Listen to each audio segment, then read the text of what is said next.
Ambiance de victoire hier soir dans le camp des nationalistes roumains. Leur candidat George Simion est arrivé largement en tête du premier tour de l'élection présidentielle avec 40,5% des suffrages. Le candidat d'extrême droite est ouvertement eurosceptique et opposé à toute aide militaire à l'Ukraine. Hier soir, il a appelé les électeurs à confirmer leur choix lors du second tour qui aura lieu dans 2 semaines. C'est un moment historique. Je vous félicite. Vous êtes les vainqueurs. Le peuple roumain s'est exprimé. Il est temps qu'il soit entendu. Au second tour, George Simion affrontera Nicus Orban, le maire centriste de Bucarest, pro-européen, qui s'est qualifié avec 21% des suffrages. L'écart de voix qui sépare les deux candidats est du simple au double, mais Nicus Orban demeure confiant. J'appelle tous les Roumains à prendre part à cette bataille. Je suis optimiste et je pense que nous gagnerons, que la Roumanie gardera son orientation pro-occidentale et j'ai l'espoir qu'avec toutes les ressources dont dispose ce pays, il occupera dans quelques années la place qu'il mérite. Cette élection intervient dans un climat très particulier. En novembre dernier, un premier tour de scrutin avait déjà eu lieu mais avait été annulé. La Cour constitutionnelle avait invalidé le candidat d'extrême droite Crin Georgescu, l'accusant d'être lié à la Russie et d'avoir manipulé le vote. Le succès, hier soir, de George Simion confirme en tout cas la poussée nationaliste en Roumanie. Mais rien n'est joué pour le second tour, car Nicus Orban, le candidat centriste, disposerait d'une réserve de voix plus importante que son adversaire arrivé en tête.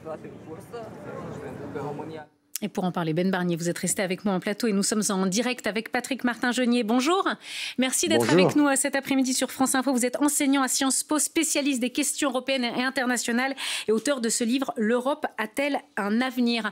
Patrick Martin-Genier, 5 mois après l'annulation du premier tour de la présidentielle en Roumanie, ce week-end, les Roumains ont donc confirmé ce virage extrêmement à droite. Oui, en fait, ils ont plus que confirmé parce que, vous savez, hier, les sondages donnaient George Simion à 33% des suffrages. Oralité, en regardant la télévision roumaine aujourd'hui, le candidat d'extrême droite nationaliste populiste est pratiquement à 41% des suffrages. C'est un véritable séisme, ce qui veut dire que ça va être extrêmement difficile au second tour, même si on dit qu'il n'a pas de réserve de voix. Oui, c'est grave, c'est 41% des suffrages. Alors que le maire de Bucarest, Nicus Orban, n'arrive qu'à 21%. Donc il va falloir effectivement, si les candidats centristes, sociodémocrates, pro-européens veulent l'emporter, qu'il y ait véritablement une unité des voix. Oui, c'est un véritable séisme en Roumanie. Ce n'est pas 33%, mais bel et bien 41% des suffrages d'un candidat pro-Poutine, pro-Trump, d'extrême droite. Effectivement, Ben Barnier, la relation qu'il entretient avec l'Union européenne est plus que complexe, et c'est un euphémisme. Oui, voilà, puis je pense pour les gens qui nous regardent, c'est vrai qu'on se pose la question d'un pays comme la Roumanie, qui, il faut le rappeler, a été un bénéficiaire important de l'UE. On a quand même ce chiffre depuis 2007, donc l'année à laquelle la Roumanie a rejoint l'Union européenne. La Roumanie a reçu 56 milliards d'euros, donc c'est important, ça a permis de refaire des choses, si vous voulez, structurelles, l'électricité, des routes, par exemple. Donc c'est vrai que ça peut paraître surprenant maintenant qu'il y ait une poussée contre l'UE. Il faut comprendre qu'il y a une espèce de défiance sur laquelle, effectivement, George Simion, donc le candidat d'extrême droite, a surfé.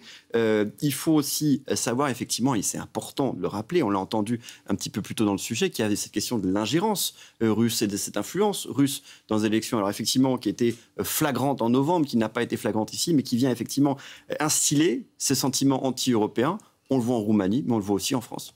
Patrick Martin-Genier, effectivement, quel peut être l'impact pour l'Europe si, effectivement, ce candidat était élu au second tour pour l'Union européenne? Est-ce qu'il peut y avoir, au sein de l'Union, une nouvelle alliance nationaliste, par exemple avec Viktor Orban ? Oui, bien sûr, parce que certains n'aiment pas que l'on compare George Simion à Viktor Orban, mais enfin, il y a aujourd'hui une alliance des nationalistes, des populistes, des dirigeants d'extrême droite, réactionnaires, qui va du nord de l'Europe en passant par le sud de l'Italie et l'Italie avec Madame Meloni et peut-être demain la Roumanie. Oui, cela impacte nécessairement l'Union européenne, d'autant que ses responsables politiques siègent au sein des structures européennes, des organisations par exemple, le président roumain, même si on dit qu'il partage ses pouvoirs avec le Premier ministre, eh bien, il siège au Conseil européen du chef d'État et de gouvernement. Il a un rôle important en matière de défense, il est commandant en chef des forces suprêmes, chef des armées, donc ce n'est pas uniquement un président protocolaire, il a des pouvoirs, et le fait effectivement qu'il puisse y avoir la République tchèque, la Roumanie, la Hongrie, également Madame Meloni, eh bien, ou certains pays du nord de l'Europe, oui, cela peut naturellement avoir un impact très important sur le fonctionnement de l'Union européenne, même si tous ne sont pas d'accord. On sait par exemple que M. Simeone, s'il devait être élu, est contre le fait de continuer l'aide à l'Ukraine. On sait que certains sont hostiles également, mais c'est Viktor Orban. Et enfin, Madame Meloni elle-même ne veut pas envoyer de troupes en cas d'accord de paix. Donc cela aura nécessairement un effet très important, outre le fait que nous montrons à l'étranger, sur la scène internationale aux États-Unis et même en Asie, que l'Europe finalement n'est plus d'accord sur des thèmes essentiels. Puisqu'effectivement, on parle d'un candidat qui est extrêmement pro-Trump, pro-MAGA, hein, Make America Great Again. Hein, désolé pour mon accent. Non, it's all good. Effectivement, en fait, ce qui est intéressant, en novembre, au moment où effectivement l'élection est annulée, de quelqu'un qui a visiblement du même courant, hein, Georgescu, même s'ils ont des petites différences, J.D. Vance, donc celui qui est vice-président américain, est venu critiquer cette décision. L'autre question qui se jouait, on l'entendait à l'instant, hein, c'est vraiment cette question de l'Ukraine. Pour nous, c'est une question importante. Pour les Roumains, c'est leurs voisins. Il y a 500 km de frontières communes entre l'Ukraine et la Roumanie. On parlait aussi de l'aide militaire, 1 milliard d'euros qui sont versés tous les ans par la Roumanie et l'Ukraine. Donc c'est quand même un chiffre important. Autre élément très important, vous savez, on parle souvent des céréales qui quittent l'Ukraine et qui rejoignent l'Afrique, l'Europe notamment. Eh bien, le pays qui vient sécuriser cette zone au niveau de la mer Noire, c'est l'armée roumaine. Donc, c'est vous dire, si ce rôle est important, il y a aussi une autre question très importante qu'on n'a pas encore abordée, c'est que ce monsieur Georges Simeone, qui est donc arrivé en tête de l'élection présidentielle hier, il est pour annexer deux régions qui sont, où on parle roumain, en Moldavie et en Ukraine, ce qui fait que M. Simeone est persona non grata et il n'a pas le droit d'entrer ni en Moldavie ni en Ukraine. Patrick Martin-Jeunier, là on voit hein, la hausse des mouvements d'extrême droite nationalistes au sein de l'Union européenne.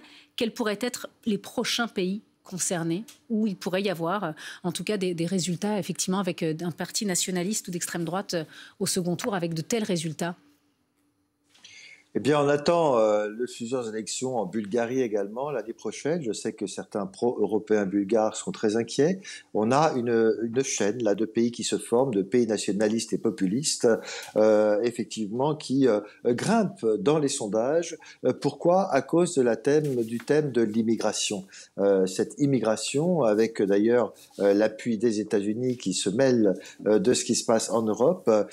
Il y a également, il faut le savoir, c'est pas parce que aux Pays-Bas, par exemple, il n'y a pas un Premier ministre d'extrême droite, mais l'extrême droite contrôle le gouvernement. En Italie également, on voit bien que cette thématique migratoire est très importante et c'est ce qui divise, en fin de compte, l'Union européenne. Oui, donc il y a cet axe-là, sans compter qu'en Allemagne, regardez ce qui s'est passé la semaine dernière en Allemagne, le parti d'extrême droite est quand même extrêmement puissant, il a 152 députés au Bundestag et l'Office de protection de la Constitution a dit que c'était un danger pour la démocratie. Donc il n'y a pas uniquement l'aide à l'Ukraine, il y a aussi les difficultés économiques. On sait très bien qu'un tiers de la population en Roumanie sont au niveau du seuil de pauvreté, il y a un problème de salaire, il y a un problème d'augmentation des prix de produits alimentaires. Et cela, c'est effectivement une préoccupation en Europe. Regardez également ce qui s'est passé au Royaume-Uni, même si le Royaume-Uni n'est plus dans l'Union européenne, c'est bel et bien l'extrême droite qui a gagné les élections municipales la semaine dernière. Donc on a effectivement une sorte d'alliance des droites, même si elles ne sont pas d'accord sur tout, qui un jour, et d'ores et déjà, peut avoir un impact important sur le fonctionnement de l'Union européenne. Merci beaucoup Patrick Martin-Jeunier d'avoir été en direct avec nous cet après-midi sur France Info. Merci Ben Barnier d'avoir été avec moi sur ce plateau, sur cette thématique cet après-midi. Merci à vous.